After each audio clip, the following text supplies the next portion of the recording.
L'environnement avec la face sombre d'un miracle. Les gaz de schiste ont puissamment contribué, on le sait, au redécollage économique américain.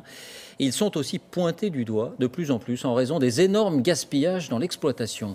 Dans ces territoires mités par les puits, vous allez le découvrir, on extrait le pétrole, mais on brûle systématiquement le gaz. Dans le Dakota du Nord, un reportage Jacques Cardoz, Régis Massini.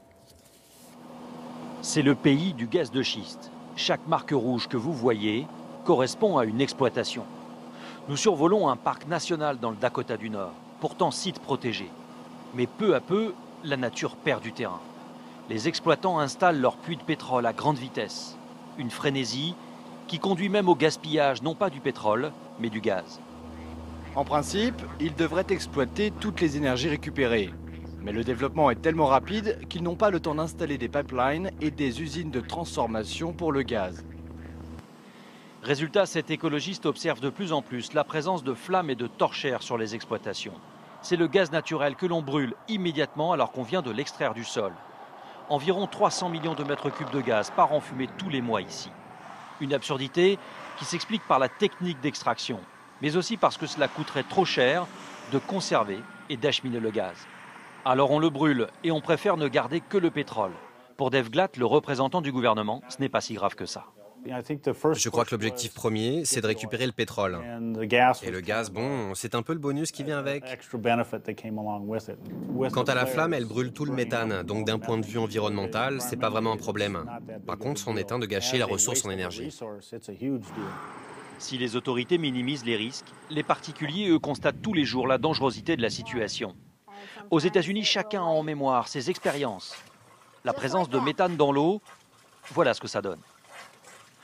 Brûler le gaz naturel à la sortie des exploitations comporte aussi des risques d'explosion. C'est déjà arrivé et cela fait peur aux riverains. On a entendu un gros boom, puis un souffle. C'était dingue. Et ensuite, une demi-heure après, ça a commencé à flamber dans les airs. Et il n'y a pas que le gaz. On gâche aussi de l'eau en quantité impressionnante. Tim Young en est témoin. Ancien enseignant, il travaille aujourd'hui dans le secteur du gaz de schiste. Il est venu spécialement de la côte ouest pour trouver un emploi. Aujourd'hui, sur des chantiers, il gagne 3 fois mieux sa vie. Je connais des gens qui viennent d'Alabama, du Mississippi, de la Californie, Pennsylvanie. C'est vraiment la ruée vers l'or. Tout le monde vient par ici.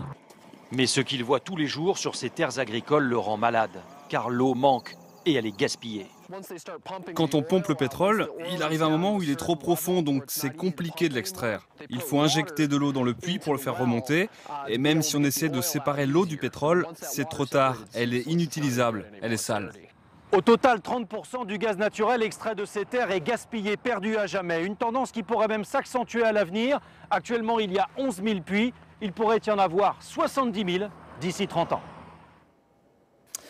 Dans l'actualité également,